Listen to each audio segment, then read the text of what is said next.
بھائیو اپنے نبی کی نقل اتار، اللہ پاس کر دے گا۔ اس نے ایک چنا ہے جس کو حبیب بنایا ہے، 10,000 سال کا پروسیس ہوا اور اس میں سے محمد مصطفیٰ صلی اللہ علیہ وسلم کی ہستی کو وجود ملا۔ آپ کو آنے میں اتنا زمانہ چاہیے تھا کہ اعلیٰ سے اعلیٰ چیز کے بننے میں دیر لگتی ہے، تو کائنات 10,000 سال گھومی اور تب جا کر میرے حبیب مصطفیٰ صلی اللہ تعالی علیہ وسلم کو اللہ تعالیٰ نے وجود بخشا، سب سے عالی نسب، سب سے عالی خاندان، سب سے عالی صفات۔ اب اللہ کے خزانوں سے لینے کا راستہ پاؤنڈ نہیں، ڈالر نہیں ہے، تجارت نہیں ہے، اللہ سے لینے کا راستہ میرے نبی کا طریقہ ہے۔ تجارت میں ہو، زراعت میں ہو، جاب میں ہو، کھیتی باڑی میں ہو، میرے نبی کا طریقہ ایک مسجد کا ہے، نماز، 5 وقت کی نماز، یہ میرے نبی کی آنکھوں کی ٹھنڈک ہے۔ 5 وقت کی نماز اس امت کی شان پہچان ہے، اور اللہ تعالیٰ نے پہلی امتوں پر اتنی بڑی مشقت ڈالی کہ ان کی نماز مسجد کے علاوہ کہیں نہیں ہوتی تھی، مسجد میں ہی ہوتی تھی۔ ہمارے لیے کتنی آسانی کر دی، جاب میں ہے مصلی بچھا نماز پڑھ، چلو مصلی بھی کوئی نہیں، زمین دیکھ اس پر کوئی گندگی تو کوئی نہیں ہے، بس زمین بھی تیرے لیے پاک ہے، چل نماز پڑھا۔ اور آسانی کر دی، پانی کوئی نہیں ہے، کوئی بات نہیں، مٹی میں ہاتھ مار، منہ پہ مل، پھر ایک ہاتھ مار، یوں کر، چل نماز پڑھ، میں تیری قبول کروں گا۔ یہ کسی امت کے ساتھ یہ نہیں ہوا، انہیں وضو ہی کرنا تھا چاہے پانی 50 میل پر موجود ہو، اور ہمارے لیے پانی کوئی نہیں ہے، چلو تیمم، مٹی میں ہاتھ ہمارا یوں کیا، پھر ہاتھ ہمارا ایک یوں کیا، ایک یوں کیا، چل بھائی اللہ اکبر قبول۔ عمار بن یاسر رضی اللہ تعالیٰ عنہ سفر میں تھے، ان کو نہانے کی ضرورت ہو گئی، نائٹ فال ہو گیا، تو انہوں نے سوچا کہ ویسے تو آدمی کو وضو کی ضرورت ہوتی ہے تو خالی منہ پہ ہاتھ مارا اور یوں کونیوں تک، لیکن مجھے تو غسل کی ضرورت ہے، تو خالی اس سے تو کافی نہیں ہوگا، تو انہوں نے کپڑے اتارے، اکیلے تھے، ریت کے اوپر کبھی یوں لیٹے، کبھی یوں لیٹے، کبھی یوں لیٹے، 3-4 دفعہ یوں یوں اور یوں رول ہوتے ہوتے پھر انہوں نے نماز پڑھی۔ آئے اللہ کے نبی کی بارگاہ میں، یا رسول اللہ مجھے رات کو نہانے کی ضرورت پڑ گئی، تو میں نے کہا وضو کے لیے تو خالی یہ 2 دفعہ کرنا کافی ہے، تو یہ تو نہانا تھا، تو میں تو ریت میں خوب رول ہوتا رہا۔ میرے نبی نے انما یکفیک ضربتان، ارے سیدھے بندے عمار، اس کے لیے بھی اتنا ہی کافی تھا کہ تو یوں کرتا اور یوں کرتا اور تو پاک ہو جاتا۔ اللہ نے اس نبی کے طفیل، اس محبوب مصطفیٰ صلی اللہ علیہ وسلم کے طفیل، اللہ نے کیا کیا سہولتیں اور آسانیاں ہمیں عطا فرمائیں۔ پھر نماز 4 کی 2 رکعت کر دی، کہ تم مسافر ہو 2 پڑھو، روزے میں سفر میں روزہ معاف کر دیا، بعد میں رکھ لینا، بعد میں رکھ لینا، قضا کرنے کو حکم، بالکل چھوڑنے کا نہیں، اور کہا کہ بھائی مریض ہو چھوڑ دو، مسافر ہو چھوڑ دو، اور نماز 2 رکعت کر دو، سنتیں چھوڑ دو۔ ابن عمر رضی اللہ تعالیٰ عنہ بیٹھے تھے تو انہوں نے 2 رکعت پڑھ کے بیٹھ گئے، تو ان کے خادم نے کہا سنتیں نفل نہیں پڑھو گے؟ کہا اگر پڑھنا تو 4 فرض پڑھتا میں، میرے اللہ نے معافی دے دی تو میں کیوں پڑھوں؟ میرے نبی نے سفر میں سنتیں نہیں پڑھی کبھی، اپنی امت کو سہولت دینے، فجر کی سنتیں 2 پڑھتے تھے، اس کے علاوہ سنتیں نہیں پڑھی تاکہ میری امت کو سہولت ہو، آسانی ہو۔ ایک دفعہ بارش ہو رہی تھی اور کوئی جگہ نہیں تھی نماز پڑھنے کے لیے، تو آپ نے اپنی اونٹنی کو آگے کیا اور اس پر بیٹھ گئے، بیٹھے ہی تھے، پیچھے صحابہ نے اونٹنیوں پر ہی صفیں بنائیں، اور یہ نماز اونٹنی پہ بیٹھ کر ادا کی گئی بارش کے اندر۔ نماز اونٹنی کے اوپر نماز بھی ہو گئی، رکوع بھی ہو گیا، سجدہ بھی ہو گیا، سلام بھی ہو گیا۔ پہلی امتوں کے لیے نہیں تھا، سجدہ ہی کرنا پڑے گا۔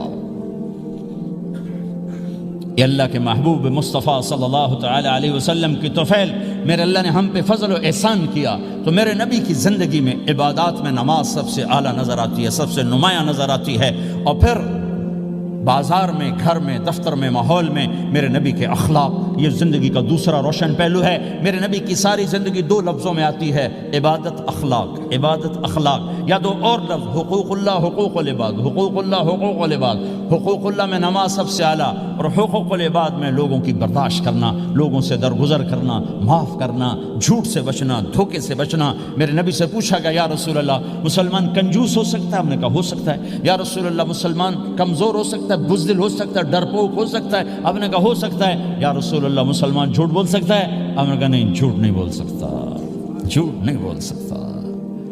ہاں، الا لعنت اللہ علی الکاذبین، جھوٹوں پہ اللہ کی لعنت۔ اس لعنت کے ساتھ 400 پاؤنڈ بچا لیے، 4000 بچا لیے، 4 ملین بچا لیے، 4 بلین بچا لیے، 4 ٹریلین بچا لیے، ساری دنیا کو بچا لیا، اور اوپر اللہ کی لعنت پڑی تو اللہ کی قسم گھاٹے کا سودا ہے۔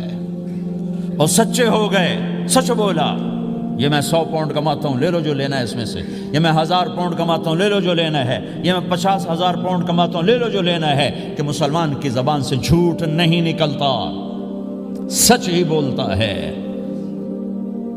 آپ تشریف لے جا رہے ہیں، ایک آواز ہے یا رسول اللہ، آپ نے یوں دیکھا کوئی نظر نہیں آیا، پھر آواز ہے یا رسول اللہ، تو آپ نے دیکھا کہ ہرنی ڈیئر چھوٹی وہ کھڑی ہوئی رسی میں بندھی، تو آپ نے کہا کیا ہوا؟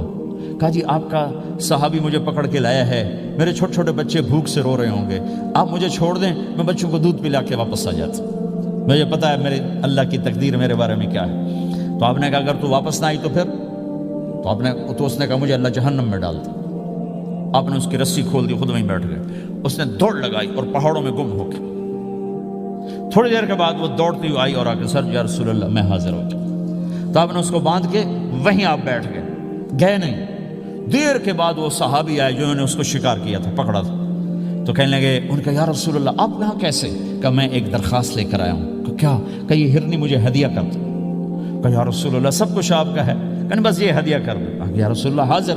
تو آپ نے اس کو لے کر رسی اس کی گردن سے نکالی، کہ جا بچی اپنے بچوں کے پاس جا کے خوشی منا، سچ نجات دیتا ہے اور جھوٹ ہلاک کرتا ہے۔ ایک ہرنی جان کی بازی کھیل گئی سچ بولنے کے لیے، تم چند پونڈوں پہ جھوٹ بولتے ہو، ایمان کو برباد کر کے رکھ دیتے ہو۔ مسلمان جھوٹ نہیں بولتا، مسلمان دھوکہ نہیں دیتا،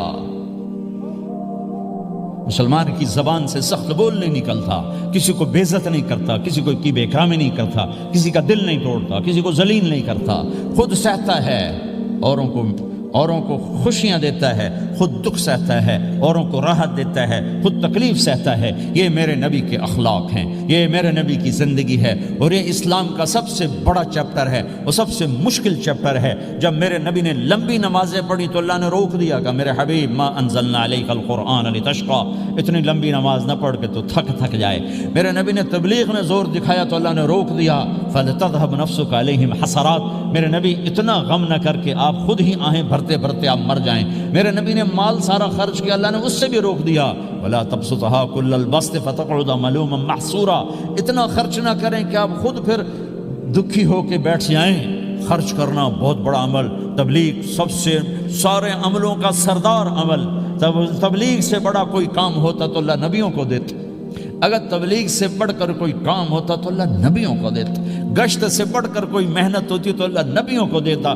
950 سال نوح علیہ السلام گشتی کر رہے ہیں، اور اللہ کی مان لو، اتنا عظیم عمل کا میرے نبی درمیانہ نماز سب سے بڑی عبادت، میرے نبی درمیانہ کام، لیکن جب میرے نبی نے اخلاق اچھے کیے، دشمن کو معاف کرنا، تو ایک آدمی آپ سوئے ہوئے تھے، آپ کی تلوار لٹکی تھی، ایک آدمی آیا، اس نے آپ کی تلوار اتاری اور یوں ہماری پسلی میں، آپ اٹھ کے بیٹھ گئے، اب وہ قتل کے ارادے کے لیے آ چکا ہے اور تلوار یہاں ہے، کہتا من یمنعک منی، اب بول تمہیں کون بچائے گا؟ تو آپ نے مسکراتے ہوئے کہا اللہ، تو اس کے ہاتھ سے تلوار گر پڑی، تو آپ نے اٹھا لی، آپ نے یوں سیدھی کی، اب تو بچا، تجھے کون بچائے گا؟ وہ کہنے لگا مجھے تو ہی بچائے گا، وہ تو اللہ کو جانتا نہیں تھا، کہا بابا مجھے تو ہی بچائے گا، تو آپ کہتے ہیں اس کا سر اڑا دو، یہ نبی کو قتل کرنے آیا ہے۔ میرے نبی نے فرمایا کلمہ پڑھتے ہو؟ کہا نہیں پڑھتا، کہا جاؤ معاف کیا۔ یہ میرے نبی کے اخلاق ہیں۔ 20 سال جنہوں نے قتل کے منصوبے بنائے، مکہ والے، جب آپ مکہ میں فاتحانہ داخل ہوئے، ابو سفیان سب سے زیادہ آپ کو دکھ پہنچانے والوں میں پیش، تو آپ نے ابو سفیان کو عزت دی، جو ابو سفیان کے گھر میں داخل ہوگا اس کو کچھ نہیں کہا جائے گا۔ آپ تو ابو سفیان کو بلا کے سولی پہ لٹکاتے، اور آپ کہہ رہے ہیں جو ابو سفیان کے گھر میں جائے گا اسے کچھ نہیں کہا جائے گا، جو بیت اللہ میں ہوگا اسے کچھ نہیں کہا جائے گا۔ سارا مکہ سامنے، آپ یوں بیت اللہ کا دروازے پر یوں دونوں ہاتھ ایسے ٹکا کے کھڑے تھے، پھر آپ نے کہا میں کیا کروں گا اب تمہارے ساتھ؟ تو سہیل بن عمر نے کہا آپ کریم ہیں، کریم کے بیٹے ہیں، تو آپ نے کہا جاؤ میں نے معاف کیا۔ یہ اخلاق آج مٹ چکے ہیں، مردوں سے، عورتوں سے، علم والوں سے، خانقاہ والوں سے، تبلیغ والوں سے، سب زیرو ہوئے پڑے ہیں۔ جب تک یہ اخلاق زندہ نہیں ہوتے اسلامی زندگی قائم نہیں ہو سکتی، اسلامی معاشرت قائم نہیں ہو سکتی، اور دین دو چیزوں سے آگے پھیلتا ہے، ایک دعوت اور ایک اخلاق۔ دعوت اور اخلاق، دعوت اور اخلاق۔ دعوت نہیں ہوگی تو اخلاق وہیں پڑے رہ جائیں گے، اخلاق نہیں ہوں گے تو دعوت کوئی قبول نہیں کرے گا۔ میرے نبی نے کتنے معجزے دکھائے مکے میں، نہیں کلمہ پڑھا۔ بدر میں ان کے 70 مارے گئے، فرشتوں کو دیکھا، جبریل کے گھوڑے کی آواز سنی، کلمہ نہیں پڑھا۔ خندق میں شکست ہوئی، کلمہ نہیں پڑھا۔ پانی نکلتے دیکھا، انگلیوں سے کلمہ نہیں پڑھا۔ ایک بکرے کا ایک بازو پکایا، ایک بازو بکرے کا، ایک اگلا جو بازو ہوتا، اور 40 آدمیوں نے کھانا کھایا اور ایک بوٹی کم نہیں ہوئی، ایک بوٹی کم نہیں ہوئی، کلمہ نہیں پڑھا۔ لیکن جب میرے نبی نے کہا جاؤ معاف کیا تو سارے ہی کلمہ پڑھ گئے کہ واقعہ یہ اخلاق نبی کے ہو سکتے۔ حنین کی جنگ میں جب بھاگے لوگ، شکست ہوئی، تو ایک صحابی کا بھاگتے ہوئے پاؤں ہمارے نبی کا پاؤں پر آیا، اور جوتا سخت تھا، تو آپ نے کہا اوجعتنی، اور آپ کے ہاتھ میں چھڑی تھی، آپ نے اس کو یوں ماری، کہا اوجعتنی، ارے تو نے مجھے کتنا زیادہ درد پہنچایا، دکھ پہنچایا۔ وہ بیچارے پگھل کے رہ گئے اور پریشان ہو گئے، اور فرماتے ہیں سارا دن میں پریشان، ساری رات پریشان کہ اللہ کے نبی کو میں نے تکلیف پہنچائی، اب میرا کیا بنے گا۔ اگلا دن ہوا تو اعلان ہو رہا تھا بھائی جس کا پاؤں نبی کے پاؤں پہ آیا تھا اس کو اللہ کے نبی بلا رہے ہیں۔ تو صحابی کہنے لگے میں نے سمجھا بس اب میری تو دنیا بھی گئی اور آخرت بھی گئی، اب میرے اوپر کیس بنے گا اور مجھے ڈانٹ ڈپٹ بھی ہوگی، میرا کتنا بڑا گھاٹا نقصان ہوگا۔ یہ حاضر ہوئے ڈرتے ڈرتے، تو آپ نے فرمایا میرے بھائی کل میں نے تمہیں چھڑی ماری تھی، وہ مجھے معاف کر دینا، اور یہ 80 اونٹ تمہیں ہدیہ دیتا ہوں، 80 کیملز یعنی 80 پراڈو، 80 رینج روور کا یہ میری طرف سے تمہیں ہدیہ ہے۔ وہ حیران پریشان، یہ میرے نبی کے اخلاق ہیں، یہ میرے نبی کے اخلاق ہیں۔ کانٹے بچھانے والی نے 4 دن آنا چھوڑ دیا، بیمار ہو گئی تھی، تو آپ نے کیا بات ہے، وہ ہمارے راستے میں اب کانٹے کوئی نہیں ہیں، کہا یہ وہ بیمار پڑی ہے جو کانٹے بچھاتی تھی۔ تو آپ اس کے گھر چلے گئے، ماں جی خیریت تو ہے، آپ ٹھیک تو ہیں؟ کہا بیٹا مجھے کلمہ پڑھا دے، بس تیرے اخلاق نے مجھے فتح کر لیا ہے۔ میرے بھائیوں یہ چیپٹر بھول چکے ہیں، بھول چکے ہیں، بھول چکے ہیں۔ جب تک یہ چیپٹر زندہ نہیں ہوگا زندگی اسلامی نہیں بنے گی، معاشرہ اسلامی نہیں بنے گا، اور آگے قوموں کے لیے اسلام کا دروازہ نہیں کھلے گا۔ ہمیں معاف کرنا آتا ہو، ہمیں گالی دینے والے کو دعا دینا آتا ہو، غیبت کرنے والے کی تعریف آتی ہو، اور غیبت کرنے سے، غیبت سننے سے اپنے آپ کو ایسے بچاؤ جیسے زہر سے بچاتے ہو، جیسے آگ سے بچاتے ہو۔ ایک دوسرے کو نفرت کا بول نہ بولو ورنہ ساری زندگی تباہ و برباد ہو جائے گی۔ میرے رب کی قسم، میرے نبی نے کہا ایک زبان کا بول انسان بولتا ہے اور جہنم کی گہرائیوں میں گر جاتا ہے، اور ایک زبان کا بول انسان بولتا ہے اور جنت کے درجات پر چڑھ جاتا ہے۔ یہ زبان بہت طاقتور چیز ہے، میں ہر بیان میں اس کو دہرا رہا ہوں کہ جتنا یہ عمل ختم ہو چکا ہے اتنا کوئی عمل بھی نہیں ختم ہوا ہے۔ اور ایک صحابی ہیں ابو دجانہ۔ کون ابو دجانہ؟ السابقون الاولون من المہاجرین والانصار، اس میں پہلی صف کے صحابہ۔ کون ابو دجانہ؟ جب آپ حج پر گئے تو اپنی جگہ مدینے کا امیر ابو دجانہ کو بنایا۔ ابو دجانہ حج میں شریک نہیں ہوئے کہ آپ نے اپنی جگہ ان کو اپنا نائب بنا کے وہاں کھڑا فرمایا ابو دجانہ میری جگہ پر مدینے کا امیر ہے، یہ وہ ابو دجانہ ہیں۔ کون ابو دجانہ؟ جو جنگ بدر سے لے کر آخری حج تک ہر سفر میں شریک ہیں، ہر سفر میں شریک ہیں۔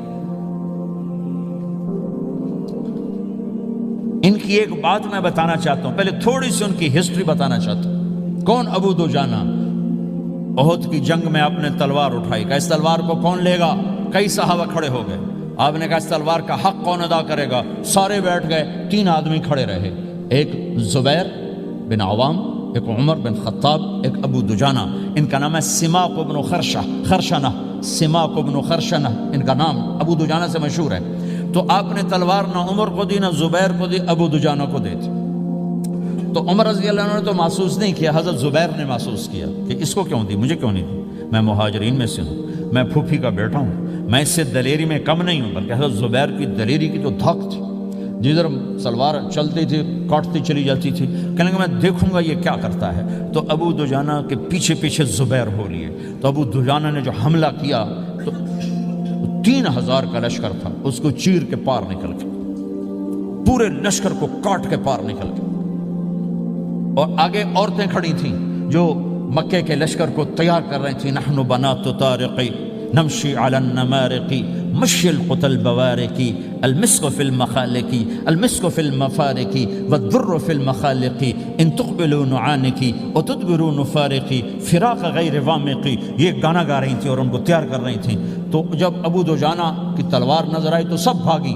ہندا پکڑی گئی تو آپ نے یوں اپنی تلوار ہندا کے سر پر رکھی, انہوں نے چیخ ماری, تلوار ہٹا لی. تو زبیر پیچھے پیچھے کہ یہ کیا کیا ہے؟ جنگ میں اگر کوئی عورت حصہ لے اسے مارنا جائز ہے, ویسے جائز نہیں ہے. عورت کو, بچے کو, بوڑھے کو ہاتھ لگانا جائز نہیں ہے. تو انہوں نے کہا تلوار کیوں نہیں چلائی؟ کہا میرے محبوب کی تلوار ہے, عورت کے خون سے رنگین کر کے اس کی شان نہیں گھٹانا چاہتا, یہ میرے نبی کی تلوار. پھر واپس ہوئے, پھر اٹیک کیا اور پھر مجمع کو چیر دیا. سامنے ایک آدمی آ رہا تھا ہاتھی کی طرح, اتنا لمبا موٹا تازہ. تو زبیر کہنے لگے میرے جی میں آیا کبھی اس کی ٹکر ہونا, پھر میں دیکھوں ابو دجانہ کیا چیز ہے. تو اللہ کا کرنا ایسا ہوا ابو دجانہ دونوں آمنے سامنے ہو گئے. تو وہ ایسے شاہ سوار تھے کہ دونوں طرف کے لشکر ذرا تھم گئے اور وہ دونوں بھڑ گئے. ابو دجانہ کے اپنے جوہر, اس پہلوان کے اپنے جوہر, غبار اٹھا, مٹی اٹھی, اور اس کی اپنی طاقت, ان کی اپنی طاقت. انہوں نے ابو دجانہ کو اس نے زخمی کر دیا. ابو دجانہ نے جو جوش میں آ کے ماری تلوار, اس کو لگی یہاں, تو اتنی طاقت سے لگی کہ اس کے نیچے اتر کر 2 ٹکڑوں میں تقسیم کر دی. یوں ماری تو ایک حصہ ادھر, ایک حصہ. پھر یوں دیکھا اور اپنے چہرے سے لوہی کی ٹوپی اتاری. اما ترا انا ابو دجانہ, کیا دیکھ رہے ہو؟ میں ہوں ابو دجانہ. تلوار صحیح لی ہے میں نے, غلط نہیں لی. یہ ابو دجانہ ہیں. اور جب شکست ہو گئی احد کی جنگ میں, اور پھر 10-12 آدمیوں نے آپ کو گھیرے میں لیا ہوا تھا, ان میں ایک ابو بکر تھے, عمر تھے, علی تھے, طلحہ تھے, زبیر تھے, سعد بن ابی وقاص تھے, اور سہل بن حنیف تھے, عبادہ قتادہ بن نعمان تھے, اور ابو دجانہ تھے رضی اللہ تعالی عنہم. ان میں سے ایک ابو دجانہ بھی تھے. اور یمامہ کی جنگ میں ابو دجانہ شہید ہوئے, یمامہ کی جنگ میں شہید ہوئے. یہ ابو دجانہ کی تھوڑی سی سیرت آپ کے سامنے آئی ہے. اس کے بعد اب آپ ان کے قول کو سنو تاکہ اس کا وزن آپ کے سامنے آئے. یہ بدر کے شریک ہیں. اللہ کے نبی نے کہا بدر کا صحابی جو مرضی کرے بخشا گیا.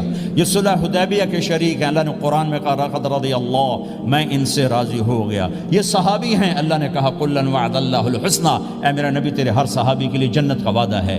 اور اب یہ کیا کہتے ہیں؟ یہ کیا کہتے ہیں لوگو؟ ان ارجع عملی عند, لوگو میرے پاس, ابو دجانہ میرے پاس بخشش کا سب سے بڑا عمل جانتے ہو کیا ہے؟ بدر نہیں, احد نہیں, حدیبیہ نہیں, خندق نہیں, خیبر نہیں, فتح مکہ نہیں, آخری حج نہیں. کیا ہے؟ کیا ہے لوگو؟ ان ارجع عملی عندی, میرے پاس آخرت میں بخشش کا سب سے بڑا عمل بس ایک ہے کہ ما آذیت احدا بلسانی, میں نے اپنی زبان سے کبھی کسی کو دکھ نہیں پہنچایا. ولا اجد فی قلبی غلا لاحد, اور میرے دل میں کسی کے لیے بغض کوئی نہیں ہے, بس یہ میری بخشش کا عمل ہے. تو بھائیو, نبی کے اخلاق میں 2 چیزیں لے لو.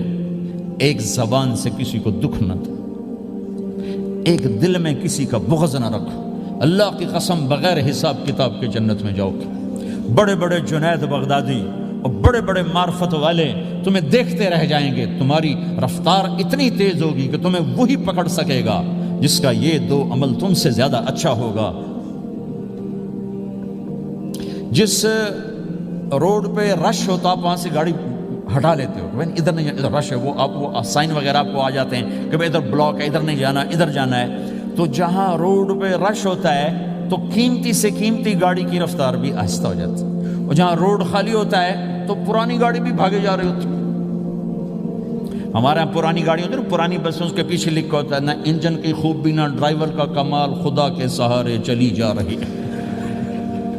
اور جس کے پاس ایسی گاڑی ہو, نہ انجن کی خوبی نہ ڈرائیور کا کمال, تو اگر اس کو روڈ خالی مل جائے تو وہ تو مرسڈیز والے سے پہلے پہنچے گا, رینج روور والے سے پہلے پہنچے گا.